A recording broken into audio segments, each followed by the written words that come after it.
And for most of my 35 years, I thought I had life figured out. I owned a small ranch in rural Oklahoma, where the air smelled of fresh grass and the night stretched under endless stars. I had a wife, Jessica, a smart, compassionate woman who shared my dreams. We had built a life together, one of simplicity and quiet joy, or so I thought. That day began like any other. I had finished work early, eager to spend the evening with Jessica. Ranch life could be relentless, but we always found time for each other. When I got home though, the house was quiet, too quiet. Normally, Jessica would be in the kitchen or reading on the porch. This silence felt off. "Jess?" I called out, glancing around the empty rooms. No answer. I figured she'd gone for one of her walks. She loved wandering the pastures, saying it helped her clear her head. I headed outside, scanning the fields bathed in the golden light of late afternoon. That's when I spotted her by the fence. At first, nothing seemed unusual. Jessica often spent time with Baxter, our chestnut gelding. She adored him, sometimes more than she let on. But as I drew closer, a strange unease crept over me. Her posture seemed different, too still, too intent. And then I saw it. She was standing impossibly close to Baxter, her hands moving in a way I couldn't quite process. It didn't make sense. I froze, unsure if my eyes were playing tricks on me. But they weren't. My brain struggled to connect what I was seeing with the woman I thought I knew. "Jessica?" My voice cracked as I shouted her name. She startled, spinning around to face me. Her expression was a mix of guilt and shock, like a child caught with their hand in the cookie jar. "Mark, wait, it's not what it looks like," she started, her voice trembling. But I couldn't hear her over the roar in my ears. It felt like the ground beneath me had shifted. I didn't know what to say or how to react. All I could do was turn and walk away, leaving her standing there. My mind was a storm of disbelief and anger. How could she? Why would she? Questions circled endlessly, but there were no answers. That night, I packed a bag and left. I couldn't stay. The ranch, the home we built together, now felt tainted. Everything I thought I knew about Jessica, about us, was thrown into doubt. I drove aimlessly until I found a small motel on the outskirts of town. As I lay on the lumpy mattress, staring at the ceiling, I replayed the scene over and over in my mind, each time hoping I'd imagined it. But I hadn't. It felt like the end of something I hadn't even realized could break. Little did I know, that moment was only the beginning of a much longer journey. A journey of heartbreak, reflection, and choices that would define not just our relationship, but who we were as people.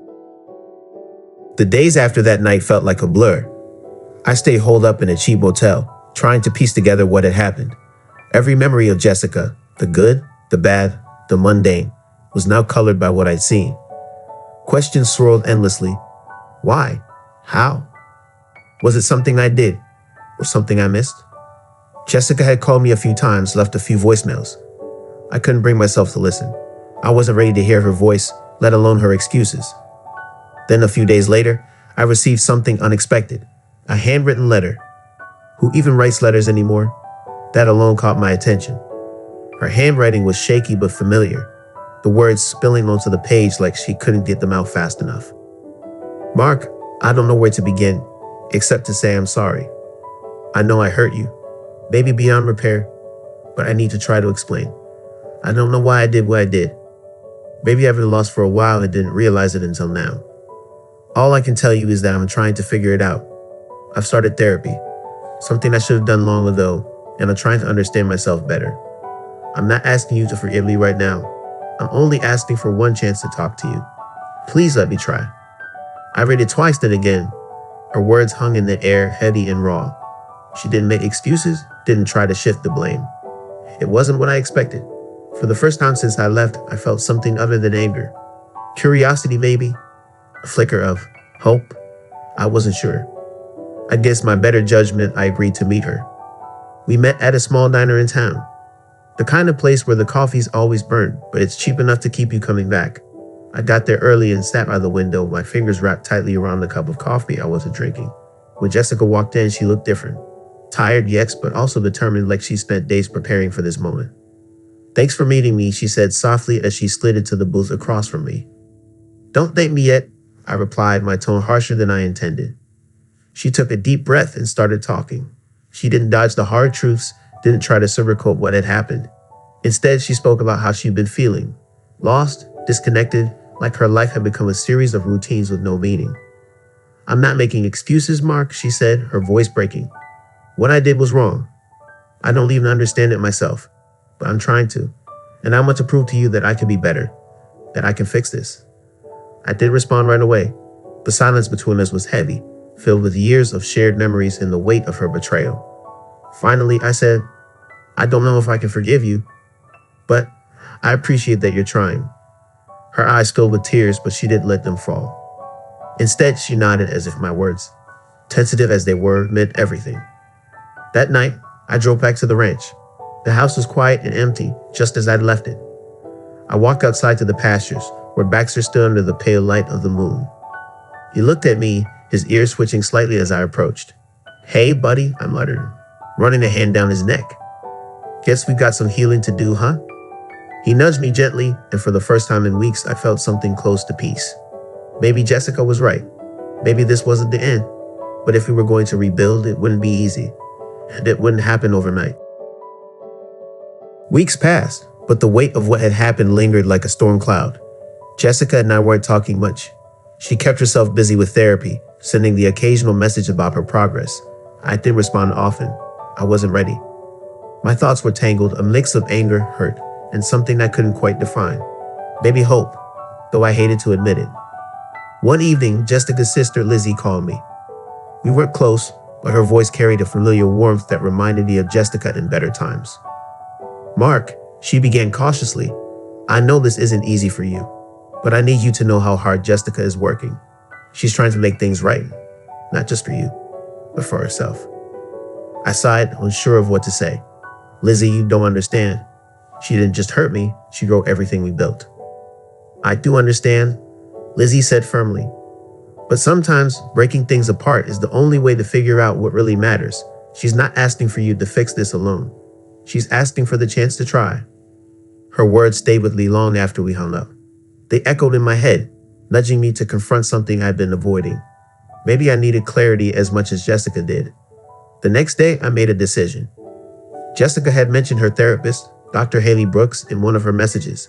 She had offered to meet with me, and now I felt ready to take her up on it. Walking into Dr. Brooks' office was unnerving. The room was warm and inviting, but I still felt exposed. She greeted me with a kind smile, her calm demeanor immediately putting me somewhat at ease. "Mark, I'm glad you decided to come," she said, gesturing for me to sit. I didn't know where to start, but she had a way of asking the right questions, drawing the words out of me. Slowly, I began to open up about the pain, the betrayal, and my lingering feelings for Jessica. "I don't understand how she could do it," I admitted, my voice breaking slightly. "How do you come back from something like this?"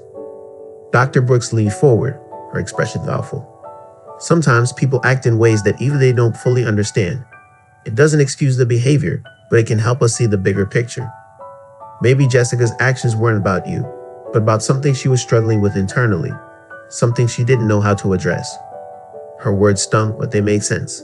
I realized I'd been so focused on my pain that I hadn't considered the possibility that Jessica's actions might stem from her own struggles. "What do I do now?" I asked. She smiled gently. "Start by being honest with yourself and with her. If you're open to the possibility of rebuilding, it won't be easy, but it's possible, and it starts with communication."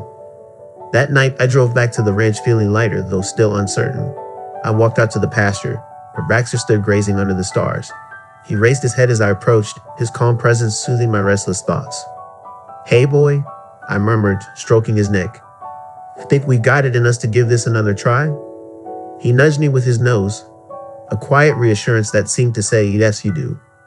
For the first time in weeks, I let out a deep breath, feeling like I'd taken the first real step forward. It wasn't much, but it was a start. And maybe, just maybe, that was enough for now. Spring arrived quietly, softening the edges of the long, hard winter. Everything seemed to come alive. The ranch, the fields, even the air felt lighter. But for Jessica and me, the thought wasn't so simple. Months of therapy and hesitant conversations had brought us closer to understanding, but a wall still stood between us. One morning, I got a call from my brother. His wedding was just a few weeks away, and the reception was being held at a ranch. A beautiful location, but one that posed an unexpected challenge: horses. When I told Jessica, she froze. Horses? She asked, her voice barely above a whisper. Yes, I replied, watching her carefully. I can skip it if you're not ready. It's not worth putting you through. No, she interrupted, shaking her head. We're going. I need to prove to you, and to myself, that I can face this. Her determination caught me off guard. For the first time in a long while, I saw a spark of the Jessica I fell in love with. The day of the wedding was warm and bright, the sky a vivid blue. Guests mingled near the barn, sipping drinks and laughing, while the horses grazed peacefully in the distance. Jessica stayed close to me, her hand gripping mine a little tighter than usual. You okay? I asked, glancing at her. I will be, she said with a faint smile. The ceremony passed smoothly, and the reception began in full swing. But I could see Jessica's gaze dart toward the pasture now and then, the tension in her shoulders betraying her nerves. After dinner, while guests danced under strings of lights, Jessica turned to me. Can we go for a walk? She asked. I nodded, leading her toward the pasture. The air was cooler now, the sun dipping low on the horizon. As we approached the fence, a familiar chestnut horse wandered closer. Jessica stopped, staring at him in silence. This is harder than I thought, she admitted, her voice trembling. I didn't know what to say, so I just stood beside her waiting. Finally, she stepped forward, reaching out a tentative hand. The horse leaned into her touch, his calm demeanor a sharp contrast to the storm of emotions playing out on her face. I don't want this to define me, she said, her voice steadying. I don't want it to define us. Her words hit me hard. For so long, I let anger and betrayal color every thought I had about her. But now, watching her confront her fears, I realized something. This wasn't just about forgiveness. It was about choosing to move forward. We're stronger than you think, I said quietly. She turned to me, her eyes shining with a mix of hope and tears. Does that mean we have a chance? Instead of answering, I took her hand. Together, we stood at the fence, the horse grazing peacefully beside us. It wasn't a perfect moment, but it felt real. And for the first time in months, that was enough. As we walked back to the party, Jessica smiled, an unguarded, genuine smile that I hadn't seen in a long time. Thank you, she said softly. For what? I asked. For not giving up on me. The words hung in the air, heavy with meaning. I squeezed her hand, a silent promise that we were in this together. It wasn't the end of our journey. There would still be difficult days ahead, but for the first time, I felt like we were on the same path, side by side, moving towards something new, something better.